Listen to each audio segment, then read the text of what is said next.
It began as a hushed conversation behind palace walls. One aides tried to downplay and courtiers quickly silenced. But the look on Catherine, Princess of Wales's face as she exited that private meeting said everything the palace couldn't. Something was wrong. And it wasn't just personal. It was constitutional. What was first dismissed as a rumor soon ignited a royal firestorm, now whispered to be tied to a document never meant to surface. Before we go deeper into what this really means for the royal family, make sure to subscribe so you don't miss a single update. The meeting itself, according to those who quietly observed its aftermath, was unlike anything seen in recent royal memory. No ceremonial buildup. No carefully curated narrative. Just a sudden and urgent gathering involving Prince William, Catherine, and a circle of senior advisors whose presence alone signaled that this was no ordinary discussion. Reports suggest the tone inside that room shifted almost immediately from concern to calculation, from emotional reassurance to something far colder, more precise, more dangerous, a legal reckoning unfolding in real time. It is now whispered in the highest echelons of palace administration that the phrase Privy Council minutes surfaced more than once during that closed-door exchange, spoken not casually but with a weight that seemed to alter the very air in the room, as if those documents carried consequences too severe to be ignored any longer. Catherine's reaction, described by insiders as pale and visibly shaken, was not the response of someone hearing unsettling news. It was the reaction of someone confronting a truth. That redefined everything she thought she understood about the institution she had married into. Palace aides, usually adept at managing perception, moved with unusual urgency to contain the ripple effect, enforcing silence across departments, limiting internal communication, and quietly signaling that whatever had been uncovered could not be allowed to reach the public unchecked. Yet despite those efforts, fragments began to slip through, carried by whispers that grew louder with each passing hour, whispers that spoke of succession, of legitimacy, of something fundamentally missing from a process believed to be airtight. Media insiders, long attuned to subtle shifts within the royal ecosystem, noted that something had felt off for weeks.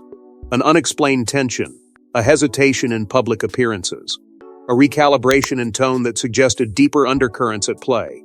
And now, those suspicions seemed to be finding their source, pointing back to that single meeting, that single moment when the fade cracked just enough to reveal what lay beneath. Because this was never just about protocol or paperwork, it was about the very framework that defines power within the monarchy, about the invisible lines that separate tradition from transformation, and about the consequences of discovering that one of those lines may have been drawn incorrectly from the very beginning. But the chilling truth wasn't just about a private meeting. It pointed toward a constitutional gap buried deep within the monarchy itself. For decades, the machinery of the crown has operated behind sealed doors. But what happens when one of those doors is left slightly open? Insiders now suggest that a set of Privy Council of the United Kingdom minutes, never intended for public scrutiny, may reveal a stunning omission. One that challenges everything believed about Queen Camilla's position within the line of royal authority. The deeper one looks, the more unsettling the structure becomes. Because the Privy Council is not merely ceremonial, it is the silent engine of royal legality, the place where decisions are not announced but formalized, not debated publicly but sealed with constitutional weight that echoes far beyond the room itself. For generations, it has been the final checkpoint where titles, oaths, and succession are not just acknowledged but secured, locked into a framework that ensures the monarchy's continuity cannot be questioned. And yet, according to various interpretations circulating among legal observers and royal commentators, something within those records does not align with what the public has long accepted as fact. Reports suggest that the specific designation of Queen Regnant Successor, a phrase carrying profound constitutional implications, may not appear where many assumed it would, raising a question that cuts straight through the core of royal legitimacy. If it was never formally recorded, then what exactly was recognized? And more importantly, what was not? Those familiar with the intricacies of royal procedure understand that such distinctions are not trivial. They are the difference between symbolic presence and constitutional authority, between being acknowledged and being embedded within the legal spine of the crown. As whispers began to circulate, attention quickly turned to the timeline surrounding the coronation. A moment presented to the world as seamless, definitive, unquestionable. But behind that polished narrative, insiders now hint at subtle inconsistencies, delays, procedural overlaps, and documentation gaps that, when viewed in isolation, seemed insignificant, yet when placed together, form a pattern too deliberate to ignore. Legal experts, speaking cautiously and often off-record, have begun to raise concerns, not with loud accusations, but with carefully chosen words that suggest unease rather than certainty, as if even questioning the structure carries its own risk.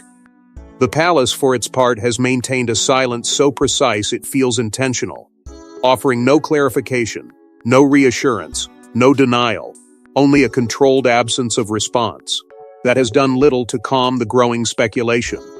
And that silence, perhaps more than anything else, has allowed the narrative to evolve, to expand, to take on a life of its own, as each unanswered question leads to another, deeper one.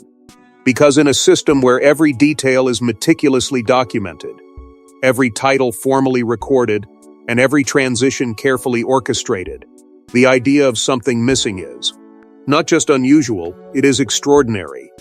It suggests either an oversight of unimaginable scale or a decision made quietly, deliberately, and with consequences that were never meant to be examined outside the highest circles of authority.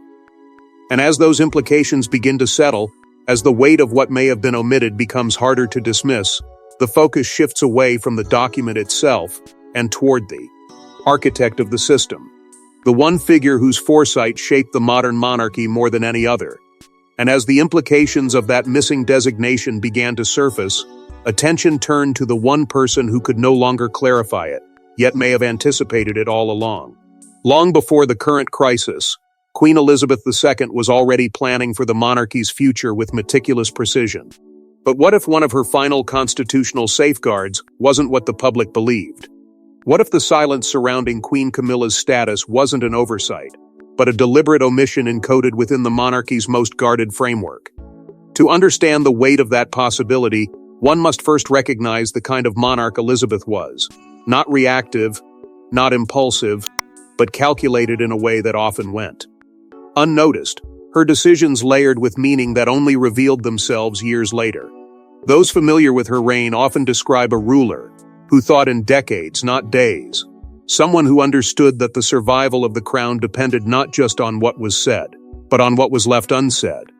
Reports suggest that in her final years, as the institution faced mounting pressures both internal and external, Elizabeth quietly reinforced the legal architecture surrounding succession, relying on instruments like letters patent to ensure that every transition would follow a path she had already mapped out long before the public ever saw it unfold. And yet, within that carefully constructed framework lies a distinction that now feels impossible to ignore: the difference between Queen Consort and Queen Regnant, a difference that may appear subtle to the outside world but carries immense constitutional weight within palace doctrine.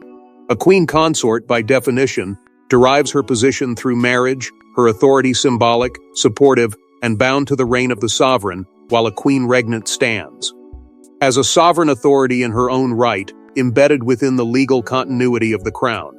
It is within this distinction that the current unease begins to take shape, because various interpretations now suggest that Elizabeth may have consciously avoided creating any formal pathway that would blur that line, choosing instead to preserve a structure that prioritized bloodline continuity above all else. Insiders whisper that this was not an act of exclusion, but an act of preservation, a way of ensuring that the monarchy's core principle, its unbroken lineage, would remain untouched by any reinterpretation that could destabilize it in the future. And if that is true, then the absence now being discussed is no longer a gap, it becomes a signal, a decision made quietly, deliberately, and with full awareness of how it might one day be perceived. The more one examines this possibility, the more it begins to feel less like a coincidence and more like a controlled silence, a space intentionally left unfilled so that the institution could retain flexibility in moments of crisis. Because Elizabeth understood something few others did, that power within the monarchy does not always lie in declarations, but in the careful management of ambiguity. in the ability to leave certain questions unanswered until the moment arrives when those answers are needed most. And now, as those long-buried questions begin to surface, as interpretations shift and narratives evolve, the legacy she left behind is being viewed through an entirely different lens, one that suggests her final moves were not just about maintaining stability in her lifetime, but about safeguarding the crown in ways that would only become clear after she was gone. If this was intentional, then the question wasn't whether something was missing, but who stood to lose the most once it was discovered. At the center of the storm stands King Charles III, a monarch already burdened by personal and constitutional pressures. But as whispers grow louder about what was never formally granted to Queen Camilla, Charles now faces a devastating reality. The institution he vowed to protect may be forcing him to confront a truth he cannot rewrite.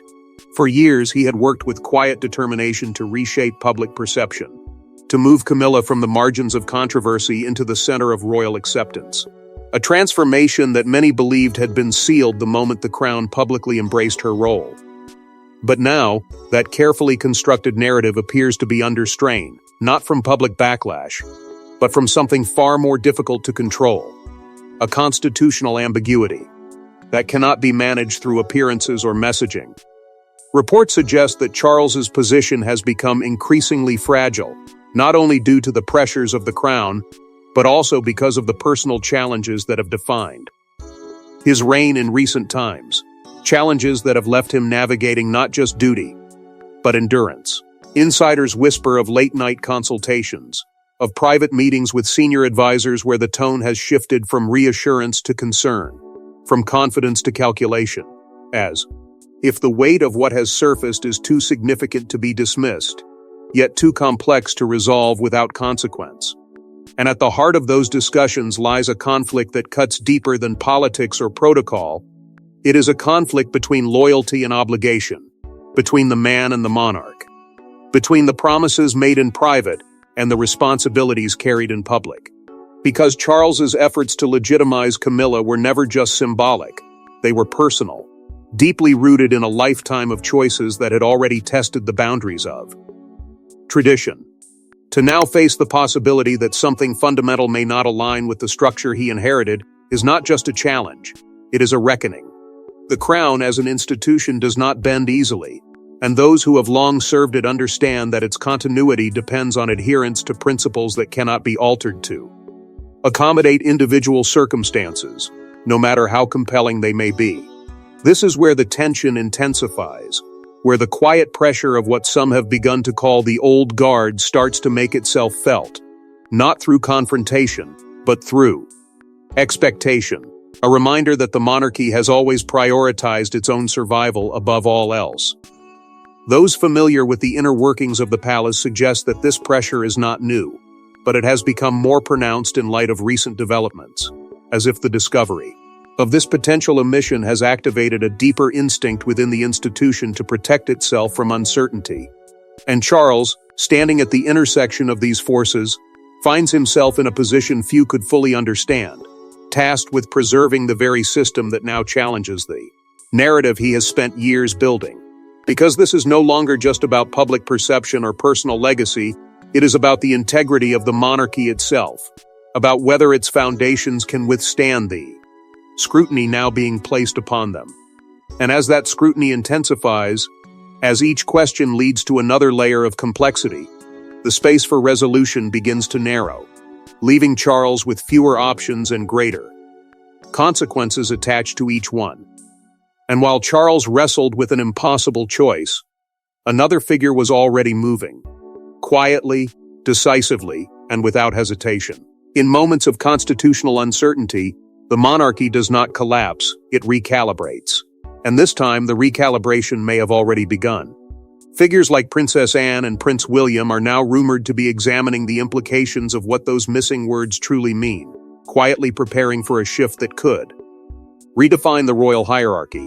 What makes this moment so striking is not the noise surrounding it, but the silence. Measured, deliberate, and unmistakably strategic. Because when individuals like Anne begin to move, they do not do so impulsively. They act with a precision forged over decades of unwavering loyalty to the institution. A. Reputation built on enforcing protocol even when it demands difficult choices. Reports suggest that her involvement is not symbolic but procedural, rooted in a deep understanding of the monarchy's internal mechanisms, the kind that operates far from public view yet determines the direction of the crown itself. And alongside her stands William, no longer simply the future of the monarchy, but increasingly its present stabilizing force, stepping into a role that requires not just visibility, but authority. Authority that is now being tested in ways few could have anticipated. Insiders whisper that discussions have already begun, not in grand chambers or formal assemblies, but in controlled environments where documentation is reviewed, language is scrutinized, and implications are mapped out with careful attention to every detail. These are not reactive conversations. They are calculated assessments of what the institution must do to preserve itself if the questions now being raised cannot be contained. The idea of an internal review of succession documentation, once unthinkable, is now being quietly acknowledged as a possibility, not as an admission of error, but as a demonstration of the monarchy's ability to adapt without appearing to do so. Because adaptation within this system is never overt, it is subtle, almost invisible, unfolding through shifts in emphasis, in interpretation, in the quiet realignment of authority that few outside the inner circle ever fully understand. This is where the notion of what some have begun to describe as an heirs accord starts to take shape, not as a formal declaration, but as an unspoken alignment between those who recognize that the continuity of the crown must come before any individual narrative. It is a unity built not on agreement, but on necessity, a shared understanding that the institution must remain intact, even if it requires recalibrating the roles within it. The strategic silence from senior royals only reinforces this perception, creating a space where speculation grows, yet clarity remains just out of reach, as if the absence of confirmation is itself part of the strategy. Because in the monarchy, power is not always exercised through action, it is often asserted through restraint, through the decision to observe, to assess, and to act only when the moment demands it.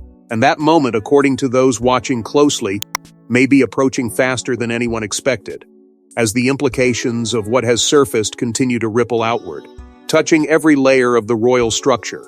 Because this was never just about one title, it was about what happens when the foundation beneath it begins to crack. What starts in whispers rarely stays there for long.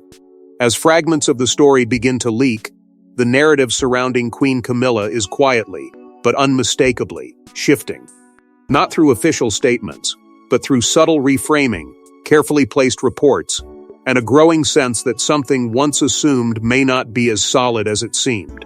At first, the changes are almost imperceptible, buried within cautious language used by major outlets, where phrases like constitutional nuances begin to appear with increasing frequency, as if preparing the public for a reality that cannot yet be stated outright.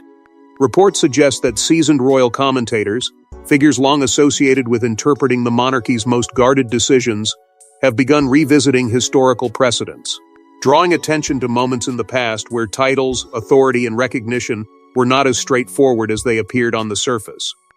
And it is within these carefully constructed discussions that a new narrative begins to take shape, one that does not directly challenge the established order, but instead introduces a quiet uncertainty that lingers long after the analysis ends. Because the monarchy, by its very nature, depends not only on what is legally defined, but on what is collectively believed. And once that belief begins to shift, even slightly, the consequences can be profound. Public understanding, once clear and unquestioned, now seems to be fragmenting, with audiences grappling to distinguish between ceremonial titles and constitutional authority, between what has been presented and what may actually exist beneath the surface.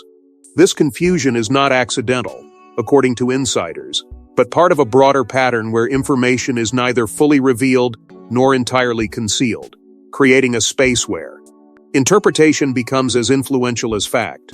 The palace, maintaining its characteristic restraint, offers no clarification, no direct response. only a calculated ambiguity that seems designed to preserve flexibility while avoiding confrontation. And yet, that very silence has become a catalyst, allowing speculation to expand beyond controlled boundaries, carried forward by analysts, commentators, and observers who sense that the absence of a clear statement is itself a signal. Social perception, once unified, begins to fracture under the weight of these emerging questions, with differing interpretations taking hold, each one reshaping the way the monarchy is viewed not just in terms of tradition, but in terms of authority itself. Insiders whisper that certain details are not leaking by accident, that fragments of information are being released with precision, guiding the narrative without ever fully exposing it, a strategy that ensures the institution remains in control even as the story evolves. Because in a system where perception often defines reality, shaping the narrative can be just as powerful as controlling the facts. And as this recalibrated narrative gains momentum, it begins to influence not just public opinion, but the internal dynamics of the monarchy, reinforcing the idea that what is believed can alter what is possible. And as perception shifts, so does power. Because in the monarchy, what is understood often matters as much as what is written. There are no dramatic announcements, no public confrontations, but within the palace walls, consequences don't need to be loud to be devastating. For Queen Camilla, the implications of what may never have been formally granted could reshape her standing, not overnight, but through a gradual, unmistakable shift in influence. At first, the changes are so subtle, they almost pass unnoticed, woven into the fabric of routine in ways that only those closest to the institution can truly recognize. Reports suggest that certain engagements once considered standard have quietly shifted in tone, not canceled, not denied, but recalibrated, with emphasis placed elsewhere. Attention redirected with a precision that feels intentional rather than incidental. Insiders whisper that within the internal advisory circles, the dynamics have begun to evolve. Conversations that once included her presence now unfolding in narrower configurations, guided by those who prioritize constitutional clarity over personal association. It is not exclusion in the traditional sense, but something far more complex. A rebalancing that operates without acknowledgement, where influence is neither openly challenged nor explicitly affirmed, but simply adjusted. And in a system where presence often defines power, even the slightest reduction carries weight far beyond what can be publicly measured. Observers familiar with palace operations have begun to note a quieter presence in discussions tied to constitutional matters, a subtle but significant shift that suggests a recalibration of roles rather than a direct confrontation. The language used by those around her remains respectful, composed, unchanged on the surface, yet beneath it lies a growing sense of caution, as if every interaction is now filtered through a new understanding of what is known and what remains uncertain. Traditionalists within the institution, long guardians of its most rigid principles, are said to be watching closely, their scrutiny not expressed through open criticism, but through an unwavering adherence to precedent that leaves little room for reinterpretation. And it is within this environment that the emotional weight of the situation begins to take shape, not through visible conflict, but through an atmosphere that gradually shifts, becoming more restrained, more measured, more distant. Because isolation within the monarchy does not arrive with declarations, it emerges through absence, through the quiet recognition that influence is no longer what it once was, that the center of gravity has moved, even if no one has openly acknowledged it. Reports suggest that this shift is not driven by personal sentiment, but by institutional instinct, a response designed to protect the crown from ambiguity by reinforcing the structures that define it. And for Camilla, this creates a reality where the boundaries of her role are no longer defined solely by public perception, but by an internal recalibration that continues to unfold beyond view. The contrast is striking. Where once there was a steady expansion of acceptance, there is now a controlled contraction of influence. Not abrupt, not visible, but undeniably present to those who understand how the monarchy operates. And as this process continues, as each subtle adjustment builds upon the last, the outcome becomes increasingly clear without ever needing to be stated. Because in the end, The monarchy doesn't need to announce a change for it to take effect, it simply moves forward without you. In the end, this isn't just a story about a missing title. It's about the fragile, unspoken rules that hold the monarchy together. And as this revelation continues to ripple through the institution, one truth becomes impossible to ignore. What is left unsaid can be just as powerful as what is declared. The monarchy has never relied solely on what is written in official documents or announced from palace balconies. It survives on something far more intricate, a delicate balance of precedent, perception, and precision that has been refined over generations. Every title, every recognition, every carefully chosen word carries weight, not just in the moment it is given, but in the decades that follow. And when something expected is absent, when a designation is not formally when a pathway is left undefined, it does not simply disappear into obscurity. It lingers. It echoes. It shapes the future in ways that are often invisible until the moment they can no longer be ignored. This is where the true power of the institution reveals itself, not in its declarations, but in its restraint, in its ability to allow ambiguity to exist without collapsing under it. Because within that ambiguity lies control, a quiet authority that determines how the monarchy adapts without ever appearing to change. The importance of formal recognition, once taken for granted, now stands at the center of this unfolding narrative. A reminder that within this system legitimacy is not assumed, it is constructed layer by layer through processes that leave no room for interpretation unless that interpretation is intentional. And now, as those layers are being examined more closely than ever before, the influence of Queen Elizabeth II becomes impossible to overlook. Her presence, though no longer visible, continues to define the structure of the crown, her decisions extending far beyond her reign, shaping outcomes that are only now beginning to reveal their full significance. Reports suggest that what she left behind was not just a legacy, but a framework designed to endure scrutiny, to withstand moments of uncertainty by relying on principles that cannot be easily altered. It is within this framework that the next generation now operates, navigating a landscape that demands greater clarity, greater rigidity, and an unwavering commitment to preserving the institution above all else. Figures like Prince William are stepping into roles that require not just leadership but guardianship, ensuring that the monarchy remains anchored to its core values even as the world around it continues to evolve. This shift is not dramatic, not immediate, but it is undeniable.